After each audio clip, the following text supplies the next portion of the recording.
আজকে বিকেলে হাইকোর্ট কর্তৃক ডাকসু নির্বাচন স্থগিতের আদেশটা খুবই গুরুত্বপূর্ণ। আজকেই কেন? কারণ আজকে ডাকসুর এই স্থগিত আদেশের বিরুদ্ধে আপিল করলে সেই আপিলের সিরিয়াল নাম্বার ২ দিনের মধ্যে পড়ত না। ২ দিন পর কি? ২ দিন পর কোর্ট বন্ধ। টানা ১৫ দিনের জন্য বন্ধ। কিন্তু ডাকসুর ডেট ৮ দিন পর, মানে ৯ সেপ্টেম্বর। ফলে ডাকসু করার কোনো চান্সই আর থাকল না। নাই মানে নাই। তো সবাই যখন হতাশ, এমনকি ঢাকা বিশ্ববিদ্যালয় কর্তৃপক্ষ যখন মাথায় হাত, তখন অন্ধের যষ্টি হয়ে সামনে আসলেন অ্যাডভোকেট শিশির মোহাম্মদ মনির। আজকেই হাইকোর্টের আদেশ আসার সাথে সাথে অ্যাডভোকেট শিশির মোহাম্মদ মনির চেম্বার জজ আদালতে দ্রুত রিট পিটিশন দাখিল করেন। সময় এতই কম ছিল যে উনি তাড়াহুড়া করে হাতে লিখে পিটিশন দেন। ফলাফল, দিনের একেবারে শেষ সময়ে এসে হাইকোর্টের রায় বাতিল করল চেম্বার জজ আদালত। ফলে ফলে অনির্দিষ্টকালের জন্য ডাকসু ইলেকশন স্থগিত হওয়া থেকে বেঁচে গেল। শিশির মনিরের তড়িৎ সিদ্ধান্ত ও বুদ্ধিমত্তার কারণে ডাকসু স্থগিত করার ষড়যন্ত্র আপাতত ভেস্তে গেল। জামাত আসলে একটা প্রোডাক্ট তৈরি করেছে।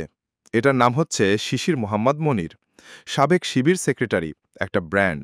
অনেকে হয়তো জানেন না, শেখ হাসিনার আমলে আব্দুল কাদের মোল্লা, আক্তার মোহাম্মদ, উপদেষ্টা আসিফ সহ ঢাকা বিশ্ববিদ্যালয়ের অনেক নির্যাতিত স্টুডেন্টদের পক্ষে শিশির মোহাম্মদ মনির একাই লড়েছেন। বিনামূল্যে লড়েছেন, জিতেছেনও। তার ডিকশনারিতে হার শব্দটা খুব কমই আছে। কিন্তু ডাকসু ইলেকশন বন্ধের পেছনে ষড়যন্ত্রকারীরা কি থেমে থাকবে? না, থামবে না। কারণ ডাকসুতে শিবির বিজয়ী হলে শিবিরের সম্পর্কে বাম, বিএনপি, লীগ, শাহবাগ, প্রথম আলো, গংরা যে ন্যারেটিভ এতদিন দাঁড় করিয়েছিল, সেটা একদম ধ্বংস হয়ে যাবে। শিবির সন্ত্রাসী, রককাটা সংগঠন, এগুলো সব ভেস্তে যাবে। শিবির ডাকসুতে বিজয়ী হওয়ার দ্বার প্রান্তে। আর এটা হলে শিবির ভালো শিক্ষার্থী বান্ধব, জামাত ভালো, এটা প্রমাণিত হয়ে যাবে।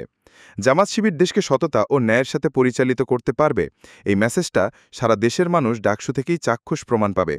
ষড়যন্ত্রকারীরা ভাবছে, আমরা মানুষকে এতদিন বলে আসছি জামাত শিবির খারাপ, কিন্তু এরা ডাকসুতে জিতে এলে তো আমাদের বয়ান মিথ্যা প্রমাণ করে মানুষের হৃদয় জয় করে ফেলবে। আর ঠিক এ কারণেই দেশি বিদেশি ষড়যন্ত্রে ডাকসু নির্বাচন হাইকোর্টের রায়ে পিছিয়ে দেওয়া হয়েছিল।